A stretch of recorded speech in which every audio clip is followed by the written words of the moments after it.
Welcome to this episode of YouTube where we obviously feed roadkill deer for our ambassador wolves, but we also support a lot of scavengers. And here is a pair of bald eagles, a mature and immature bald eagle. The mature eagle has the white head, the immature has the mottled coat. And these guys are working pretty hard on this deer. They're likely migratory eagles that are just coming back for the spring-summer season and finding frozen water, so making it tough for them to do their normal fishing. We do have winter eagles that stay all winter, but who are around the facility, but not as desperate as these eagles that are typically migratory. So oftentimes they're taking risks of being around the wolf enclosure. Ravens, they're pretty used to wolves. So we are having an interesting spring, a lot of snow, a lot of warmth, melting, freezing, creating a little bit of pond ice. This is the pack holding area pond, a much smaller pond. Certainly the pups like that experience. And if you're not seeing them on camera very often, it's likely that they're taking refuge in the medical pen. We are not putting out fresh hay because it is so wet between rain and sleet that hay just gets wet and moldy. So we're keeping their area dry. Thanking Andy Nelson for bringing up some wood chips early here. We put some wood chips in the medical pen. The Bolt's Byway has fresh hay. The Slate Den has fresh hay.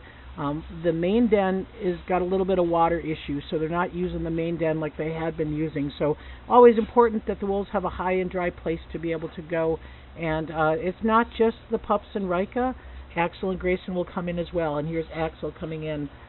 Certainly a little bit less comfortable in a small confined quarters, but that's why we have a lot of different areas for them to be able to take advantage of that resource. So again, we keep a waterer there. That's a heated water. We've got a main water heater inside the enclosure, all very important to keep your wolves healthy, especially in these off seasons. So Rika pretty comfortable.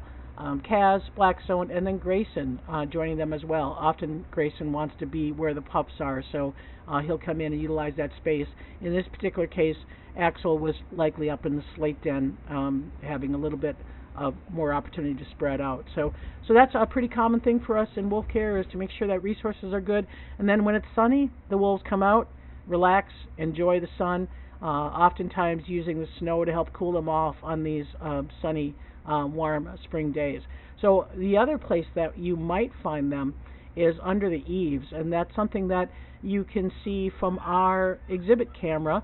We'll oftentimes focus under the eaves so you can see the wolves, and that's Axel, Grayson, and Kaz sleeping there in that corner. You can see we keep hay there. It is snow-free. It is water, there's no water coming down because of the roof overhang. So what's really important here is that we can pick these things up on surveillance cameras. So even though we may not be able to visually see them, we can go back and look at recordings and be able to identify them. And that's one of the big things about our birthday fundraisers. The next birthday coming up is May 2nd for Axel and Grayson, and the birthday fundraiser is designed to help support additional surveillance cameras as well as the computers necessary to download that video. So thanks again for your support. We'll see you next time.